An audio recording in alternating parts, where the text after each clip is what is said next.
What's up guys, this is Massey. Welcome to another video. In this video I want to name two different organic compounds and both of them belong to amine family in organic chemistry.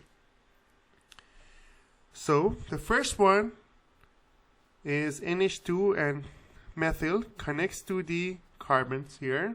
We need to start numbering them. We need to start from this side to number because that's closer to NH2. 1, 2, 3, 4, 5 and 6, and we call it 5-methyl 2-hexanamine. That's amine because we have amine family, hexanamine because we have 6 carbons. What is this 2 for? NH2 is connected to the second carbon and we have 5-methyl in here.